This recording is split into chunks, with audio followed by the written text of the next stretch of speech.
Hello. My dog joined us. I'm very excited about today's video. Like, super excited. I have some packages, and from the title, you already know what this video is about. I wanted to try this for like a year now, and I'm finally able to try it. So I'm like really excited. Well, I'm gonna stop chit-chatting and I'm gonna get to opening these packages. So firstly, this is an extra. Oh my gosh, this is so big. I thought it would be smaller. I'm actually glad that it's like bigger. Here's the big package. It's the main thing. I'm actually worried about this because like I don't know if the copper will be okay in this, and this is silver, and I'm pretty sure copper and silver have a different melting point, so I'm kind of nervous about that, but I'm gonna try it anyway. And inside looks like this. I don't have a DVD player, so I'm not gonna watch this. We're just gonna pretend I watched it. And then here's all the fun stuff. I have no idea what this is. And here is the package of the clay. It's so small. Okay, see this package? Look inside. Do you see that? It's so small. Oh my gosh. It's so tiny. Look at that. And I wanted to make a ring with this. Yeah, I don't think it's gonna happen. I don't have my tripod either, so you guys are gonna have to watch from this angle. Hi, so let's get started.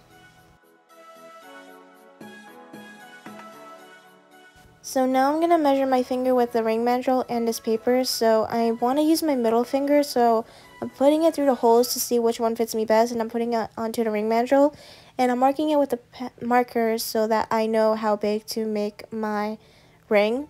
I do want to make it bigger though, because the clay does shrink 11%, so I do want to make it bigger so that it fits me after firing. And now I'm opening up the clay. Of course I gotta sniff it.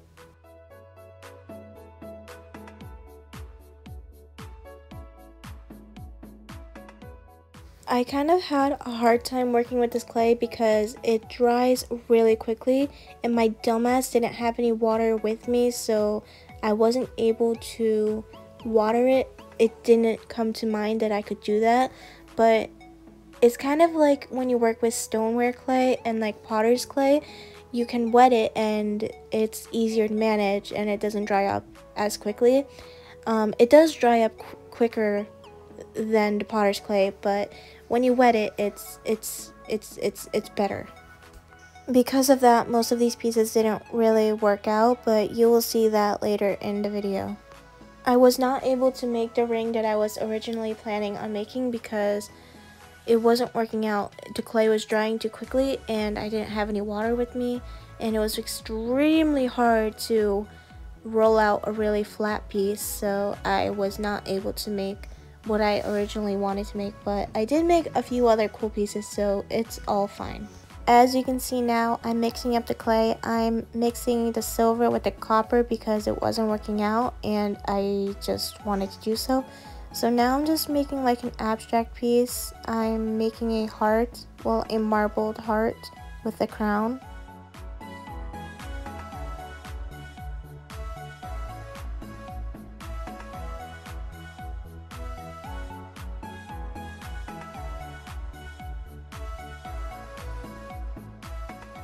I am also poking some holes so that I can make it into a necklace or a keychain.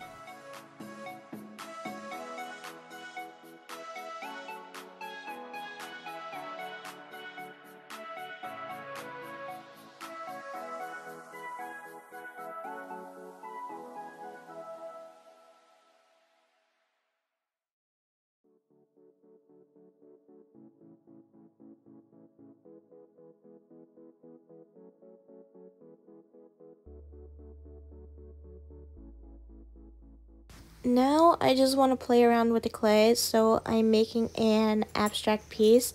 I'm gonna make a heart abstract piece that I just folded into a heart. It did turn out really cool, but it broke. I know, spoiler alert. But since the clay dried really fast. I just wanted to play around with it rather than trying to make something.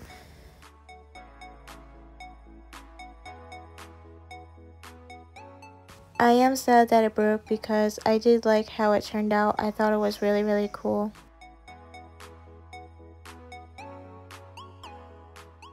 Now I am trying to make a mini version of my dog, but it didn't really work out. So I am going to try again some other time, but I'm not going to bore you with this since it didn't work out.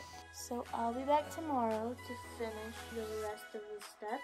Okay, these pieces have dried. So here's the heart that I abstract made, and here's this ring that I made. Here's the half and half one I made, the marbled one that I made, and the cross that I made. Now I'm gonna use this little device. I'm gonna call it a little kiln, but I'm gonna use this to fire my pieces.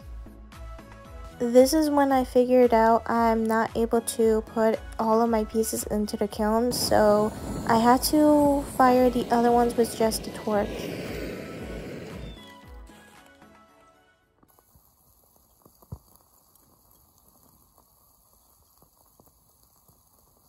So this should be done by now. So I was right yesterday. Copper and silver have a different melting point. So the copper kind of burnt. Uh-oh, it's burned. The fuel is all out. I didn't know that it would all melt, but it did. All that is left is the tin foil. But it does have a really pretty color to it now.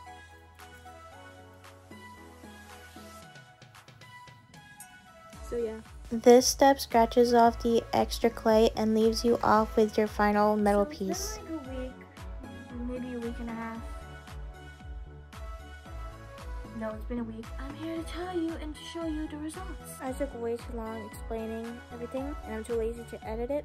So I'm just gonna give you a summary of what I basically said.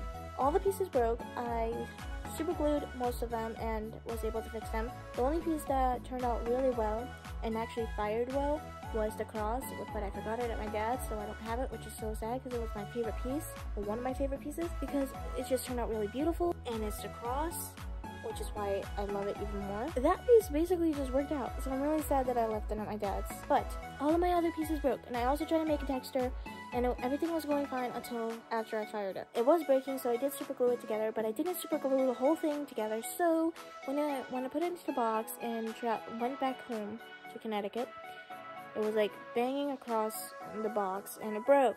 And I lost some of the pieces, so I can't super glue it back together. So when I go back to my dad's, I am gonna make another Dexter, and I'm also gonna make a video about it. So stay tuned for that. Thank you so much for watching, and I hope I see you in my next video. Bye.